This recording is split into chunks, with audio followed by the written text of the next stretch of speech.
Welcome to CNN Student News, 10 minutes of commercial-free news for middle and high school classrooms. I'm Carl Azus. We appreciate you watching. First stories about a trip across the Pacific.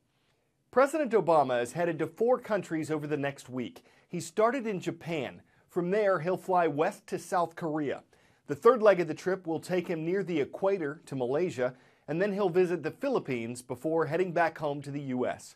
The president arrived in the Japanese capital of Tokyo yesterday. Japan's prime minister took him to dinner at a world-famous sushi restaurant.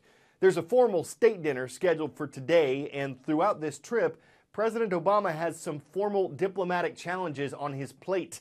One includes questions of how the U.S. can shift attention to Asia when it's been so focused on Syria, Ukraine, and the Middle East. Well, it's interesting, right in the midst of the Ukraine crisis, in which the U.S. has tried to take the lead in finding a diplomatic solution there, here comes this very important Asian trip where some of the countries to be visited have very similar territorial worries, even disputes with China. Well, it's not so easy to espouse the values of national sovereignty and territorial integrity in one part of the world and then not address it in another. In fact, one Japanese newspaper asked President Obama about it even before he landed, about these disputed islands between Japan and China in the East China Sea. And the president didn't try to walk some middle ground. He definitively said he sides with Japan on this as the rightful administrator of those islands, and said that the U.S. opposes efforts to undermine that. Then you look at the Philippines and Malaysia. They have their own issues with China. So this is sure to be a topic that comes up again, and at times it is a sensitive one as this trip progresses. Michelle Kosinski, CNN, Tokyo. For the first time in history, 2 popes, leaders of the Catholic Church, are being canonized at the same time. Canonization is when someone is declared a saint. It's a formal recognition by the Catholic Church that says someone lived a holy life, is in heaven, and that he or she deserves to be honored and imitated by the Catholic faithful. There have been 266 popes in all. 83 of them have been canonized. That includes Pope John the 23rd, who led the Catholic Church between 1958 and 1963, and Pope John Paul II, who led between 1978 and 2005. They're being declared saints this Sunday. And there's an air of expectation and excitement in Vatican City, seat of the Roman Catholic Church. Overnight, it seems, the tourist shops around Vatican Square are packing in new lines of trinkets and books. Their focus? 2 former popes, and sales are booming. Usually we sell more small images, cards with a prayer, or also the rosaries with the images. They are sold very well. Never before have 2 popes been turned into saints on the same day.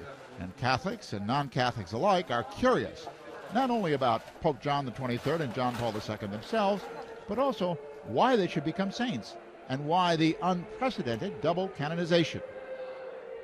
Part of it goes back 50 years to the Second Vatican Council, called by John the 23rd to modernize the Church. The young Bishop Karol Wojtyła, who was to become John Paul II, was a part of those meetings too. But in the end, the council left the church divided between those who wanted more reform and those who wanted to stick with tradition. Those who knew both men will tell you that Pope Francis is now trying to heal that rift by canonizing 2 council participants who have come to represent those opposing views. The Pope is going to bring together in one ceremony the father of the council and the son who put it into action. Others will tell you that the reason for creating 2 new saints is because they share Catholic values that make them apt role models for our times. But there's another, perhaps less spiritual reason. Call it reflected glory in the most literal sense of the term. For Pope Francis, who's already becoming one of the most popular popes in modern church history, to associate himself with 2 of his predecessors who are also admired can only enhance his reputation, perhaps strengthen the church. In fact, Francis, John the 23rd, and John Paul II are 3 church superstars coming together for one canonical moment, certain to unite Catholics and perhaps renew their faith. So, while the Catholic Church already has thousands of saints, and adding 2 more might not seem like such a big deal, the double canonization of 2 popes takes on a historical, theological, and popular significance. Many church fathers hope will give new energy to a most ancient organization. Jim Bitterman, CNN, Rome. The Bay State leads things off for today's CNN Student News Roll Call. Mansfield, Massachusetts. The Hornets are watching. They're honed in at Mansfield High School. Whether you call Illinois the Prairie State or the land of Lincoln, Danville High School is where you'll find the Vikings. They're online in Danville.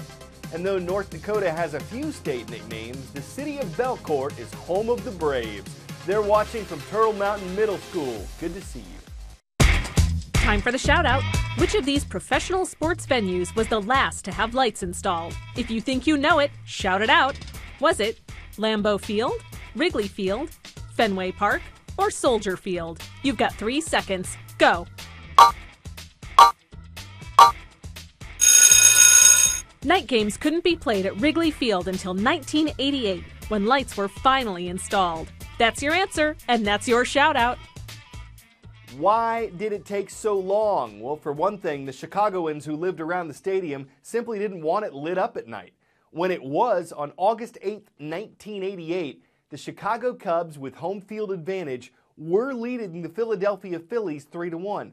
But it rained so hard in the fourth inning that the game was called. The next night, though, the Cubs beat the New York Mets 6-4. All part of the storied history of America's oldest stadium. Wrigley is turning 100.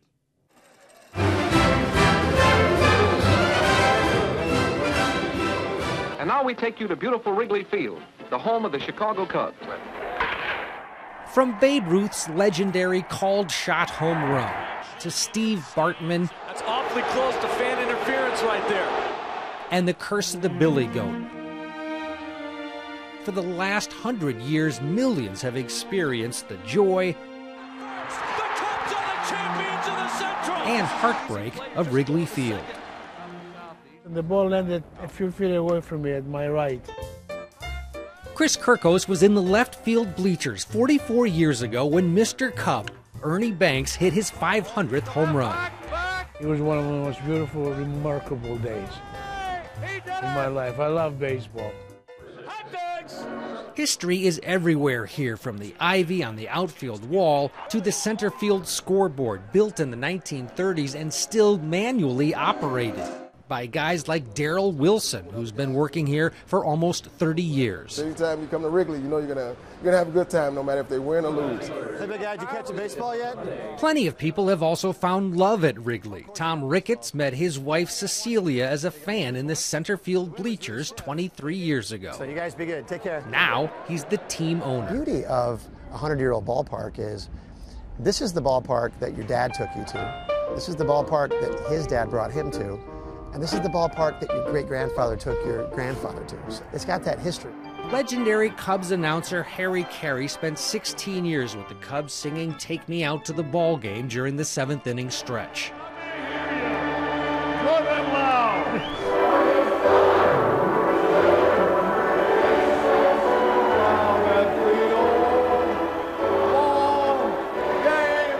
Ted Rogan, CNN, Chicago.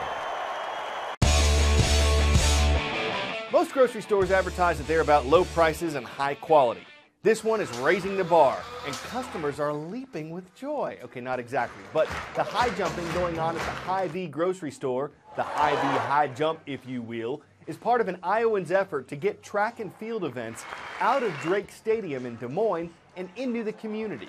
Nearly 1,000 onlookers jumped at the chance to watch. It was high excitement at the track meet department. We can't say any records were produced, that'd be kind of a leap, and someone would have had to mark it. But the event gave the store a leg up on the competition. It brought people running down the aisle, and it was shoe fun to check out. I'm Carl Azus, and that's another show in the bag, y'all.